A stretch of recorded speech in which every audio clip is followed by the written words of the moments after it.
Semi river, Odiaba. Now one show quite near quiet, so you make more friend and what the flower. Why not? The smart can say a better gift. Hello,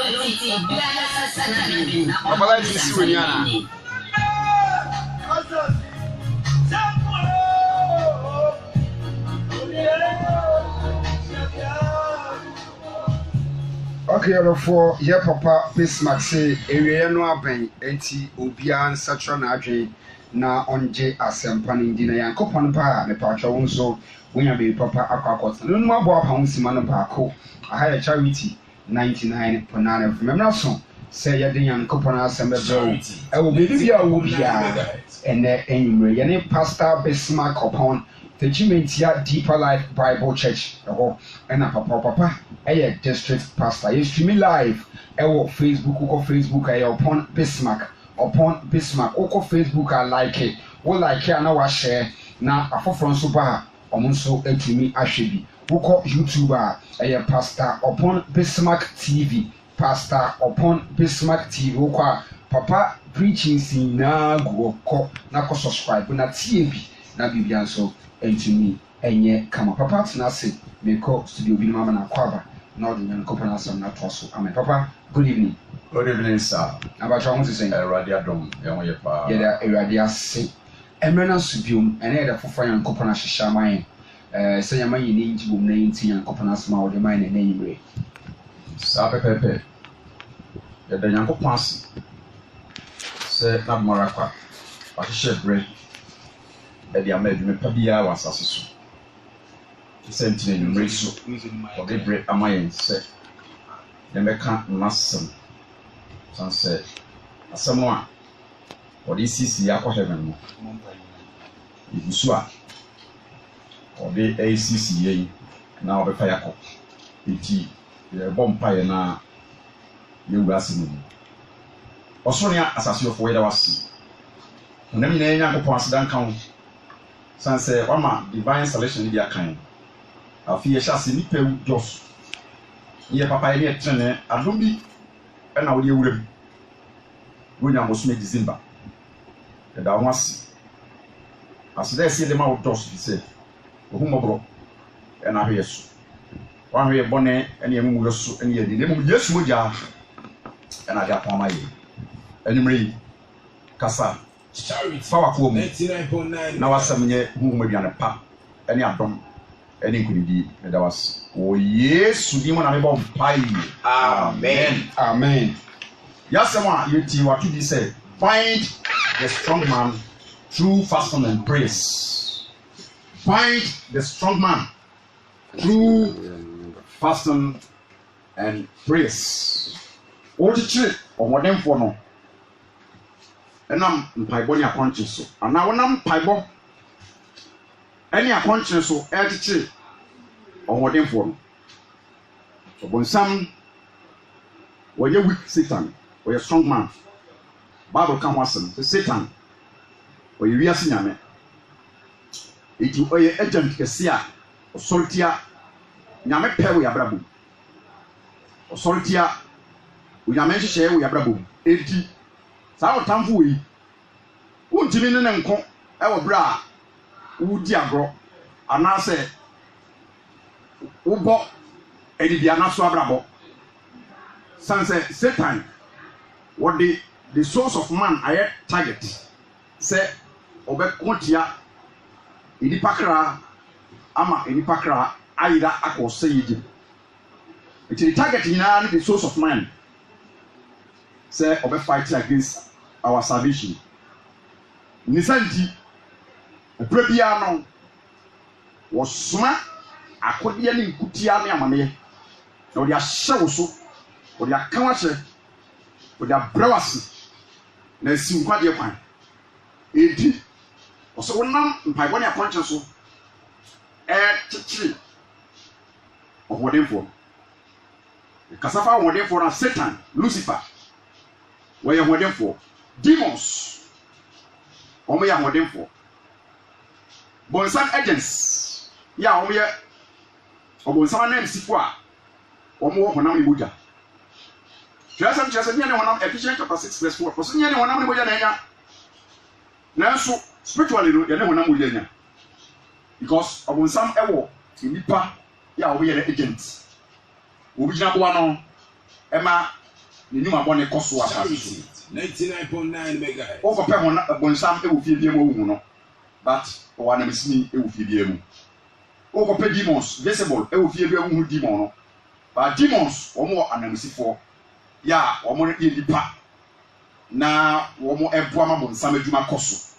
Sanse omo ene ni na akoya pam. Se obebo ama omo apega suma yinie na de wose yaba bonsam yinie suma yinie e de wose yeba enti Mark 9:29 Mark chapter 9 verse 29 na wose won say yen free 28 no na Yesu edu fie ho no esuafo de bisa no ewo enten se adenti e na ye nietu etua honhom no adenti ye nietu honhom no ho na tia kra no so honhom a ne twa kra no to fom twa no to dem twa no to nsuo e be se kuno adenti ye nietu sa honhom verse 20 na Yesu si won se sadi sa honhom na tia kra eri mu no sa fifth spirit no epilepsy spirit no na de ban wontumi entu jese empaibo ene akonchi empaibo ene ebuada wontumi tu mfimfiri ni pemu mfimfiri chinchin a wo be wure ni pemu sa wo mo ni wure ni pemu a ada se wo be na ye ko yensa ni se mfi wura wu ni pemu a sa mfi wura wu mu a ada se wo be mo ye konfo anase wo de adam mo beto so mfi wura ni pemu a ada se obe mo kum nipa anase obe ma wo de ho akose okotu akose uso for fame for money sa de be ya wo ne nyankopon ahidie ntam bete ti mfi Charity 99 megahertz. Sa ho bi wura ni pemu a ne buta ye se wo de wo be ya adwuma aboa bonsama hinie asaya de nko a edi humfi adi nipa monefo ye adwuma nkasa nkasa akoda we ho awura di mu no aye twere edi sa twere no ho no kanya no ho wori mu a na akukuru no ahwefom God ne mo fom pau usoro mo nso ne twa na no twahuru eti sa etikwa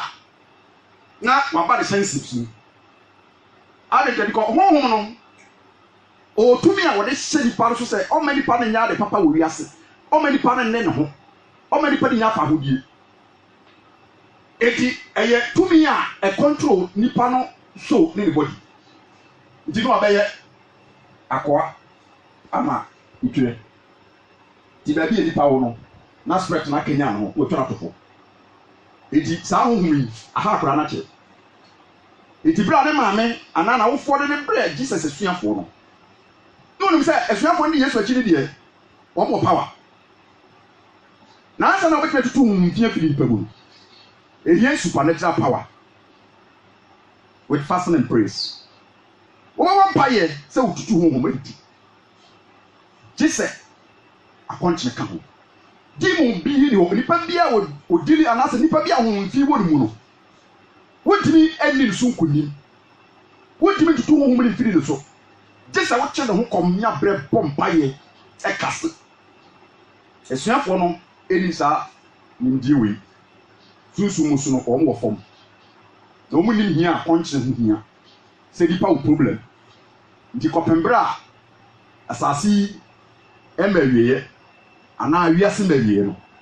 ahomone awuwe dipa bebre mu a waje o maboso ene mabone nko a no do mo ye wo bom pa ye ntu wo ba ye all night ntu adentira because spirit no waye no esum tumi ana esum hene homfi bia edi tumi e wo sunsun homoni bia 99 eye esum tumi ehene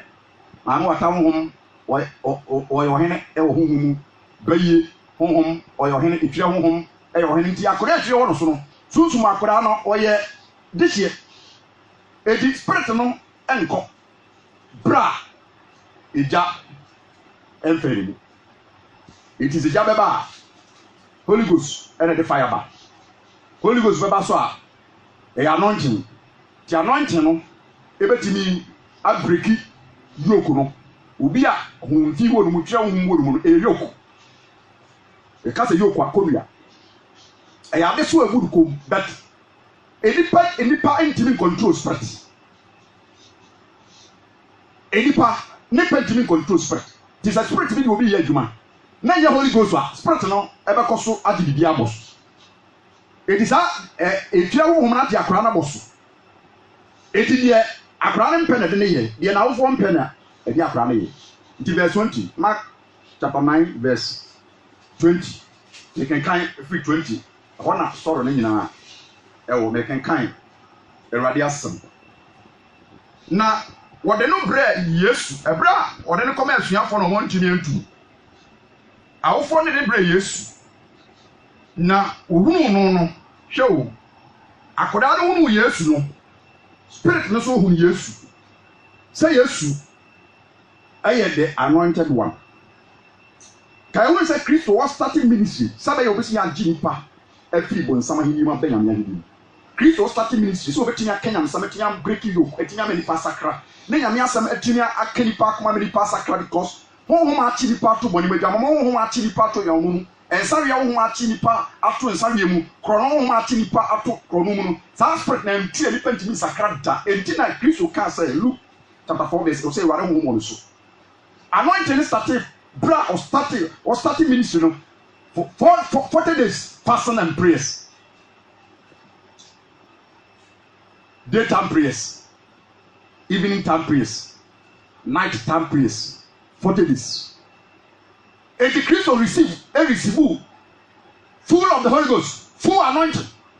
The anointing of Jesus Christ after the fasting and prayers no in sacrifice no.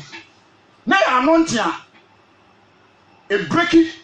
yoke bia. Charity 99.9 megahertz. And it's a nipa bi wona say spirit bi wonu a ɛyɛ marine spirit ensuo hom say man water spirit say motia spirit say occult spirit say baye spirit say nipa ne miti Yesu a nipa na spirit wo mo agent of the devil bayfo bia yɛ bonsam agent konfo bia yɛ bonsam agent edi say nipa no a o nipa bia okuta spirit a efiri bonsam no o miti Yesu a spirit le be manifest o be manifest asase aka bibi 50 edi say spirit bi wo bi mu na saa spirit ne chia Yesu o timi kasa wo Yesu so wo timi tume menko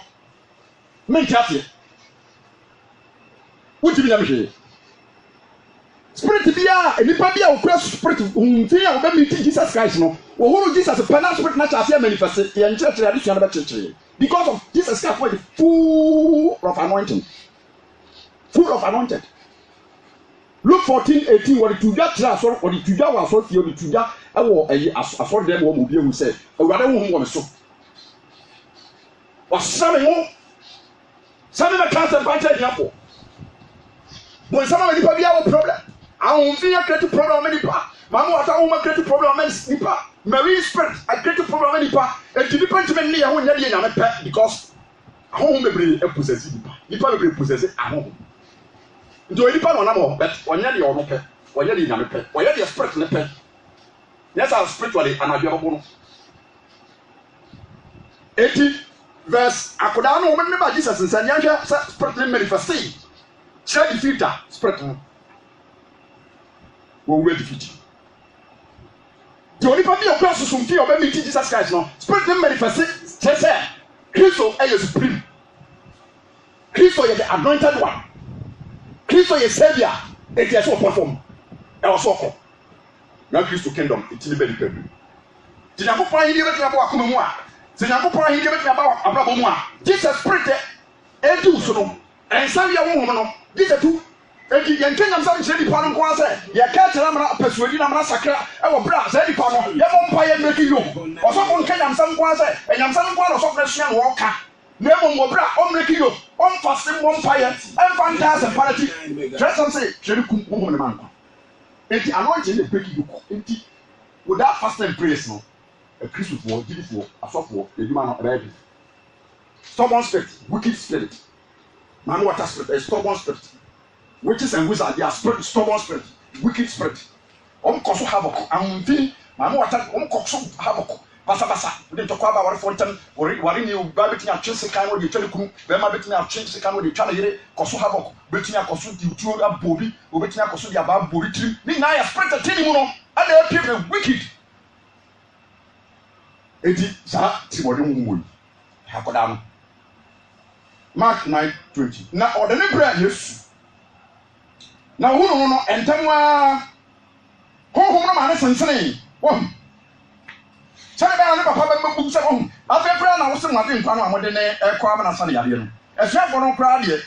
spirit na ntumi amanifest sɛ ɛbɛkum akora no sensene na enti mo sɛ mo Yesu no a wɔwɔ tumi no ɛna yɛde akora no kɔma Yesu hɛ sɛ wasensene da hɔ adeta spirit na hyɛ ase ahu sɛ na wie ba ɛda wɔhuru Yesu no bɔnsɛm awie ba ɛda wɔfa Yesu sɛ ɔkra agye nkwa ahomo ne akuta awie ba amen because Nyankopɔn bɛ anoint you with the word of God ɔbɛ anoint you through salvation wonya nkwa bi a nyame anoint no ɛba wo so sɛ bɛyɛ a bɔne kɔmia bɛ breaki na gospel light no abɛ direct steps to heaven eti ɔsɛ na ɛntɛm a wɔde ne brɛ Yesu no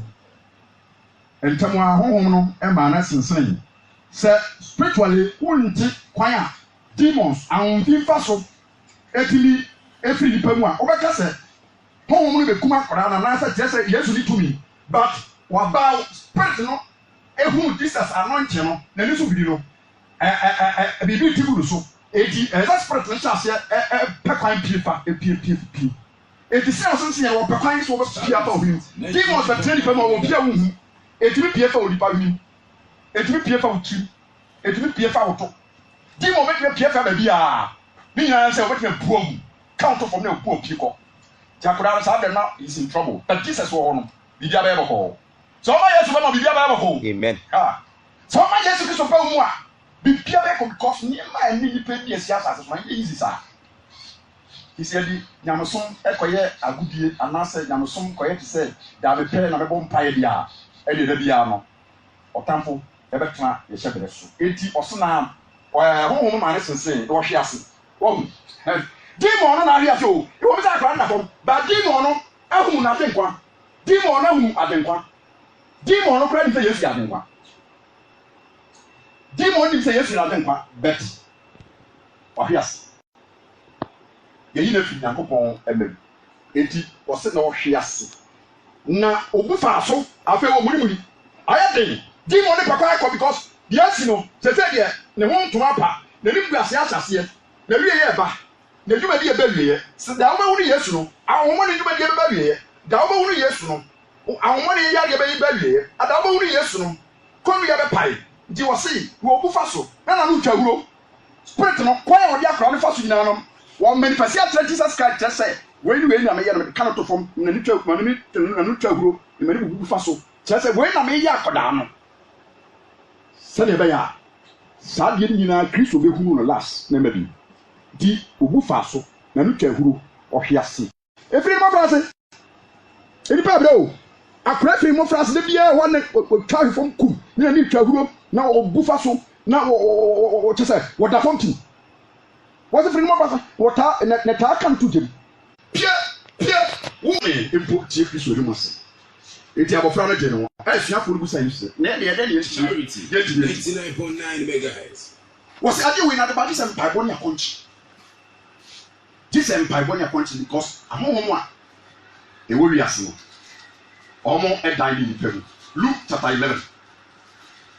ahohom a ɛwɔ wiase no nneɛma bɔne a ɔmo pɛ sɛ kɔ so wɔ asase so ɔmo ntumi yɛ gye sɛ onipa bi ma ne ho kwan na tumi bi bɛwura ne mu na afei wanya bɔne mu nyansa wonya adwemmɔne ho nyansa nti sɛ homfi wura nipa mu ne yɛ adwuma a ɔnom nsa ne nsa no yɛ sonko homfi wura nipa mu na ɔbɔ adwaman a adwaman ɔmɔ yɛ sonko ebi wɔ kora ɔmkyerɛ wɔ ɔtona nam aberanteɛ baako yɛ a ɔse wakɔ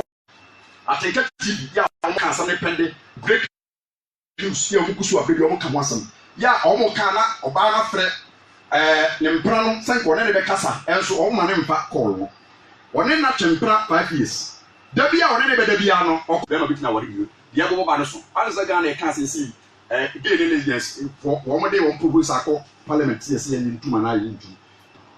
onyame mu yɛ bɔbɔ amen ahohom ɛwɔ ki nipa eti sɛ wo sɛ wo ni nyame bɛ nante a suampa yɛ bɔ na dura bi agya aduane di because trɛsɛm kyerɛ sɛ nyɛ ne honam ne mogya na anya nyame so nyɛ fo saa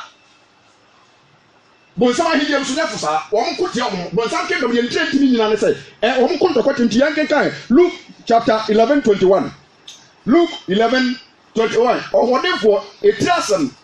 content no Luke 11:21 content no sɛ ɔbonsam tumi sunkunidie triumphant over Satan works victory over Satan works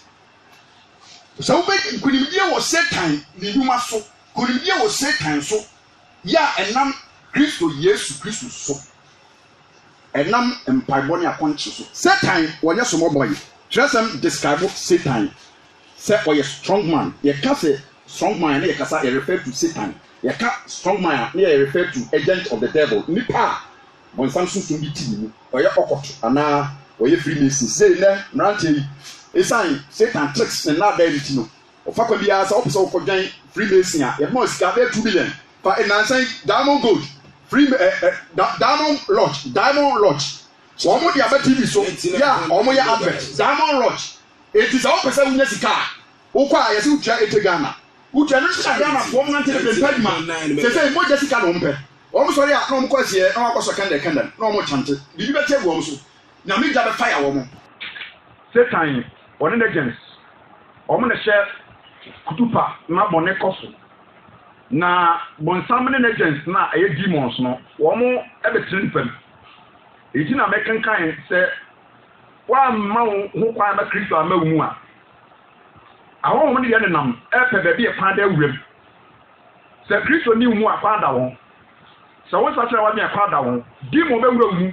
na wɔyi so sɛdeɛ demon ne pɛ sɛdeɛ ne masa pɛ demons nyinaa wɔn ɛhyɛ tu bɔnsam ase honhom biara ɛwɔ wiase biara no wɔn masa ne Satan eti na assignment yɛ mo nsɛ no mo nkono mo ntwa ne ti mo mpira no mo wia no mo mo no mo ni natam mo nnome no mo modua botae ne sɛ wɔbɛkum bɔnsam ba wo so a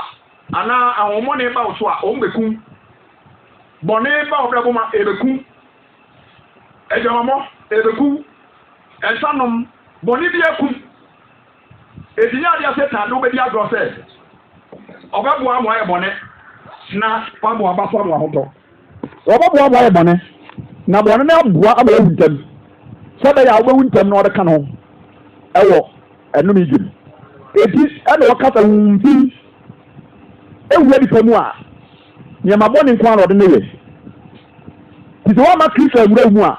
wɔama wɔn nkoko aba mu a wumfi de wobɛyɛ adwuma wonya ade papa wankasa wonya ade papa ma wo adeɛ bi a bɛyɛ biara yɛ ade a wode ɛsɛe God Satan ahyɛ wo sɛ yɛ bɔne na ɔbɔ aba so Luke chapter 11:21 ɔse maka sɛ content no eti asɛm wɔ quotation Luke chapter 11:21 no wɔsɛ ɔbɔnsam so nkunimdie bɔnsam yɛwɔ no so nkunimdie wɔ Yesu mogya mu yɛwɔ bɔnsam so nkunimdie ɛwɔ Nyame asɛm mu yɛwɔ bɔnsam ahomɔne so nkunimdie ɛwɔ mpaebɔ mu ne akɔnkye mu yɛwɔ bɔnsam so nkunimdie ɛnam tene ne abrabɔ so sɛ nyɛ saa deɛ wontumi di bɔnsam so nkunim enti ɛna wɔka sɛ Satan wɔyɛ strong man na mekenkan verse 21 sɛ wɔdenfoɔ anua ɛwɛn ne fie a na hodeɛ a wɔkɔ mu na sɛ deɛ ɔsene na wɔde ba no so a ɔdi no so nkunim a ɔgye n'akodeɛ yɛ a n'ani da soɔ na ɔtɛ n'asadeɛ na deɛ wɔnka me ho no ɔde n'anya na deɛ ɔne me mmoaboa ano no afitim eti wabrabɔ a wobɔ no wiase mu no tumi bi egyina tia wo tumi bi asori tiawo tumi ni ɛfiti wiye bi mu eti obi wɔ a ɔnka ho baadi ɔka ho no wɔn fa ho ama na ɔma kristo yesu mi gyina wakoma pɔnkye bom sɛ wo bia mi to nsa frɛ mi sɛ ɛwurade fa mbɔ ne kyɛ mi ɛwurade yesu mi fa wo sɛ mi kra agye nkwa ɛwurade fa mi bɔ ne kyɛ mi ɛwurade yesu kristo mi to mi nsa frɛ wo ɔbɛba eti deɛ ɔka ho no ɔne jesus a ɔbɛbɔ adom a wobɛtumi de adi nkonim ɛwɔ ko a woko no satan na woko bɔne ne woko yareɛ ne nipa ɛko amaneɛ ne yɛko eti nkɔdeɛ ɛne akɔdeɛ a ɛɛden a ɛyɛ nyankopɔn bi aba wadua no yɛ mu a ɛma yesu kristo presence edi anim ɛma yɛdi nkonim eti ɔsɛ deɛ ɔnka ne ho no ɔne ne anya eti obi a ɔmmoa wo nkɔsoɔ obi a ɔmmoa wo yɛdie onipa bi a ɔpɔ ɔhe aseɛ no ɔyɛ ɔtamfo a ɔpɔ ɔsɛ wɔ bonsam agent bonsam ɔyɛ ɔtamfo ahomfi ɛyɛ ɔtamfo bɛyɛ wohom ɛyɛ ɔtamfo maamu ɔta wohom ɛyɛ ɔtamfo botaeɛ nyinaa sɛ ɔmo bɛ sɛ wɔkra ɛkɔ yerem eti ɔmo yɛ wade yɛ ya ɔmo hyɛ wo so ɔmo brɛ wase sɛdeɛ bɛyɛ wontimi mfa wonti nyame so na ɔbɛnya kwan asɛ wo life eti na wɔka sɛ ɔwɔdenfoɔ mi ɛwɛ ne fie a na ahodeɛ wɔ kɔ mu tiɛ ka ɔwɔdenfoɔ a supreme power no a ɛyɛ overall power no ɛyɛ god satan ekuta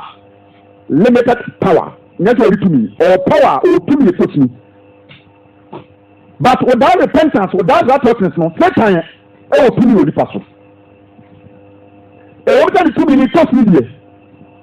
but bɔnne ama nipa afɔ from grace to grass. Bɔnne ama yɛ fɔr from grace to grass eti wobɛkɔ fam a wobɔ adwaman a wobɛkɔ fam sɛ wotwa toro a wobɛkɔ fam sɛ wonom nsa a wobɛkɔ fam sɛ woni saa bɛhyia bɛkɔ wobi bia bɛkɔ because satan ɔka wo kɔ fam ɔka nkɔ amerem ɔka nkɔ ɔsɛ yɛ mu ɔka nkɔ nsa yɛ mu satan ahomfi wɔn ka nkɔ hwii no mu wɔn ka nkɔ ntɔkwapɛ mu wɔn ka nkɔ nsopa mu eti sɛ bɛyɛ abɛsɛ nti wɔn yɛ bibi antantam eti wɔn ma honam akɔnɔ hyɛ wo so wɔn ma abufuo hyɛ wo so wɔn ma sikanibere hyɛ wo so ɛnibiribiri hyɛ wo so sɛ bɛyɛ bɛtumi aboa ma wɔwie yɛ aba ntam eti wɔn ka ho eti wɔko tia ho ɔnfa ho wɔsɛ wo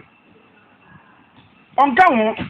ɔpɛsɛ wɔbrɛ wase enti de wɔkasa honhom ne nenam verse 24 na honhomfi firi nipa mu a honhomfi wɔte firi deɛ ɛbantim wɔte honhomfi efiri bɔkyiam honhomfi ɛtete nipa bebree mu bra nipa hwe ase from grace to grass no honhom bɛtɛki control nipa soul so ahomfi bɛfa yɛ dan asase bɛtena so te asase bi a yɛte so asase bi a ɛwɔ wiase ano honhom te so asase a yɛ dɔn ɛne asase a ɛyɛ nipadua dan nipadua dan ne yɛ asase enti sɛ kɔba sɛ awiaseɛ no sɛ nkwadeɛ akwanya a aba no nkwadeɛ akwambue a aba no ɛnam kristo so no sɛ wo nsa nka nkwadeɛ personal salvation ɛfa kristo sɛ ɔka agye nkwa a satan afa wo sɛ nako a ɛma bɔne womfa kristo sɛ ɔka agye nkwa a ahomfi afa wo sɛ akoa ama amaneɛ ahomfi afa wo sɛ akoa ama ɔsɛyɛ eti wofa kristo sɛ ɔka agye nkwa ana ahomfi fa wo sɛ akoa ama ɔsɛyɛ akoa ɛma nimguaseɛ akoa ɛma nsawie akoa ɛma akɔhwibra akoa ɛma atoro akoa ɛma abɛsɛm ɔkɔt ɔsɛ ɔkɔpɛ sika ɔde ne kra akoma bonsam ɔtɔn ne kra ɛpɛ sika ɔkɔt sika so a wobɛnya no wowu amfa nkɔ obi ɔnyɛ sika ɔsi adan ɛnso daa no wɔ dam wɔwu eti bonsam adeɛ bi ayɛ short mmerɛ tie bi mu eti verse 24 wɔse sɛ wo mfifiri nipa mu a ɔkɔtinkyini akwaweɛ so wɔhwɛ home onya bi mɛsa na kɔme dan mu na mefiri mu meba a ɔba a wɔbɛhunu sɛ waprapra ɔbɛhunu a ɔprapram mu wahyehyɛ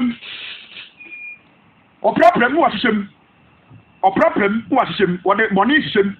wɔde atoro hyehyɛ mu wɔde demons hyehyɛ mu eti nipa biara no sɛ bɔne wɔ wabrabɔ mu a satan wɔde demons wurawura mu sɛ bɔne wobɛyɛ no mmɔ honhom biara ne deɛ ɔpɛ honhom bi wɔ a ɔpɛ apɛtɛ so honhom apɛtɛ so a na ɔkanya no honhom bi wɔ so a ɔpɛ dwaman amanfoɔ yi de fa amanfoɔ yi da na akanya no honhom bi wɔ so a ɔyɛ dɛ ɔtorofoɔ di amanfoɔ nkɔnkɔnsa na akanya no eti wɔse wɔkɔkɔfa ahonhom foforɔ ɛnso a wɔyɛ bɔne sene kane deɛ no wo be shemu wo trawo no odi pa da chia so tra ye bone se kan no odi pa bi wa obi a ye bone na bone na wo ye ndie utumu se tumi bi tachi bone na wo ye no e ye bone a wo di kum no bone a wo ye no wo di bra no ho bone a wo ye no wo di gu na ware ni na ya wo se ya adwemone a ntutua bone a otamfo bonsam abopoti aduye so kwaya honhom fa so e de so ye adwuma yanken kan na ente ye be bie fun la na tum sabo mo be di kan so ken so e be so tia David ya te so hunu se David favor da no so setan wo ma ochi wo mo ne wo ma favor da wo mo so wo ma nyame favor da wo mo so de o be fight to apotia abrewa se agu ani ma so se something na favor da no so but wa hwere so ye David na favor da no so enti so hunu ana wonya demoni ti akrata kuda we favor da no so no o be kon kan asene na hinye be tima asene enti menjina mfiri wa waje mani wonyam sa so kum Goliath imetime kum Goliath okum Goliath wie no ma fa na ba hintie e ma wo Israel fo ma nyina bo no dum David akum pimdu Jesse ba no akum pimdu wakodi nkonim wakonya amaya di nkonim ya tamfo Goliath atofom watwaliti so akum apem nti so ani David kon kan eti eye nani na so David ni na ho de kum Goliath no but empire bra Goliath jina ti ano David to bon tire ni tire no de kokon Goliath de Goliath de kokon tire wo ho no na wo me krama na tire ba so wo fere na bo so dum David fa bo ba ko just one stone of fire and all to no empire say rade ho charge boneti e bo ko skate ko bo Goliath to kom eti na nya na ho to nti so e so do kinya me so na nya me ma na favor ni bo empire sa nya me ma favor so afa ho kinya me so a afi we sadi ye no next year sa na be ye ba sa wunya favor wo nya me animu a next year 2020 double portion of blessings. Amen. Double portion of blessings. Amen. Edi ma favor nto so ntiyan kan nche ye bie fun la na tum ka sa mo na ntin verse 9 na awurade wo money what is na me wo de wo money na so kan so ne ni ye ne ye money nsuba ye suba money na de ya de money eti sa nkoko gba wo ntan na sa ja mo wo mu a e be do ntan dane boni sa ma because wo boni no wa de money no e san e be gugo eti wo si na awurade wo money e ba so na otifie na pia kura de nsem utu fie na kura pia oni ukoso ukoko ana adwemoni nti otifie pia kura de nsem na David ne nsa e bo sankuo wa ba hintie David wo na ba hintie oben so na so rehwe se ode pia no so David ya so bone David fa ni nti opesa kura wo yiri fi wo nyesa obagire ni munyam enso David Onyankopon ahye obi anhyira e de obi akwanya na so hwehwe se wode pia no bo David fam fasio no ho na so wote no ho afiri so ani na woto pia no e wo fasio na David ganai efiri ho anajo no kyerɛ so humfi ebe sɛ no so nyame pɛ sɛ wɔne ne kasa wɔse deɛ wo ka ne memfa ne David ne kuno eti honhom ne ba na afei adwemmɔne no na ama ɔtoa so ɔbɛyɛ bɔne nyɛ nwa David dwane wɔnyina kyerɛ sɛ Satan wɔwɔ agent ɛwɔ asase so yɛ abrɛ bia wɔfa wɔ mo so pɛ sɛ nyame nhyehyɛ sɛ si abrabom eti masa me ka bibi kakra ɛfa sɛ ɔse Bible say Philippians chapter 3 verse 2 wɔse hwɛ wo yie awɔ adwumayɛfoɔ bɔne ho hwɛ wo yie awɔ akraman ho Philippians 2 chapter 3 verse 2 wɔse hwɛ wo yie wɔ akraman ho hwɛ wo yie wɔ adwumayɛfoɔ bɔne ho so ɔno adwumayɛni bɔne sɛ ɔde ho bata nipa bɔnefoɔ yɛ ne bibifoɔ a wobɛka yi nkwa afi hɔ Bible sɛ ne bufuafoɔ mfa yɛ nkɔ obi a kakra bi ana dofu obi a n'ani bɛbi adeɛ wode ne yɛ bibi no adeɛ kɔ so kakra bi a na wɔsɔre tia wo enti Bible sɛ monwɛ mo yie ɛwɔ akraman ho monwɛ mo yie ɛwɔ adwumayɛfoɔ bɔne ho so ɔno adwumayɛni bɔne enti mekenkan Philippians chapter 3 verse 4 monwɛ mo yie ɛwɔ adwumayɛfoɔ bɔne ho monwɛ mo yie ɛwɔ akraman ho monwɛ mo yie wɔ akraman ho monwɛ mo yie ɛwɔ adwumayɛfoɔ bɔne ho yɛ onipa de wɔn gyama bɔnsam wɔn yɛ bɔnsam agent na Pharaoh no yɛ bɔnsam agent no yɛ kraman ɔkeka yɛ kasa kraman so ba mɔne ibu ɔkeka woni ɔmpɛ papa oyɛ ne papa kɔ ɔmɔni tua aka ɔkeka so te ase nti so no yɛ kraman adwumayɛni bɔne saa Pharaoh so no yɛ kraman adwumayɛni ɔsɔre tia Mose ɔsɔre tia Israelfoɔ saa so na Judah no yɛ adwumayɛni bɔne ɛno nti yɛn mpɛ nsia na yɛ resɛla yɛ bɛtumi bi atuma Ewusia yɛ vie phone lines na atum ɛyɛ mo fa nkyɛn pa kanea na ama na abasa but wo frɛ kwa so a yɛ bɛfa wo na watoa so ifo so akọ onim yene pastor Bismarck upon teaching me into Deeper Life Bible Church papa district pastor and Asia and enyimre ewo eye fidie mu anya some ketokra 0552 201516 0552 201516. Hello. Hello. Hello. Hello. Oh, hello. So I just first got a friend. John is here.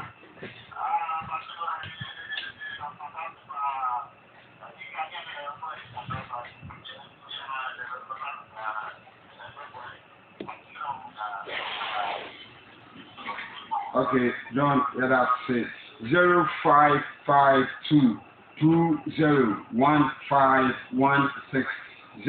0552 201516. Hello. Good evening. Never join you. So are you? Amen. Amen. Amen. Amen. That's it. 0552 201516 0552 201516 and 0500 470 332 0500 470 332 0552 201516 0552 201516. Maybe you know, hey my fiat. Ewo Mordecai ne efeni. We say okusua bia say o de betina okosua bia so de betina Mordecai. O ma ye mre tie dufo say dufo wo favor ewo ohene akahoro na hini ohene akaros na hini no dufo anya favor enti ta favor no e betu na de so ona ye net to akaros eye Haman enti wodwe obofo bone fia say e bekum Mordecai e bekum dufo nyina so danen o mo de conscience fasting and prayer 3 days. Esa chapter 4 verse 16. Omo kire komuru ye pe e na Haman sha ase hwe ase e wo akaros onim. O sha ase hwe ase e wo Mordecai anim. O sha ase hwe ase e wo Esther anim. Enti ahema no sie no ye de Esther de bi hima. Dufo kuma o hye ase be ku wo no amaso. Dia wo sene ma Mordecai no ye sa di sina. Enti adwan fo bone de ono ne nipa bi ye adwan no ye nipa bone fo dia. Bere bi o so retia wo. Na nso nyam be kwa ma wo. Se ba dinti wo be di nkonim. E mo mpae. E wa de me de wa hye wasem so. O Yesu di mu. Amen. Amen. Amen.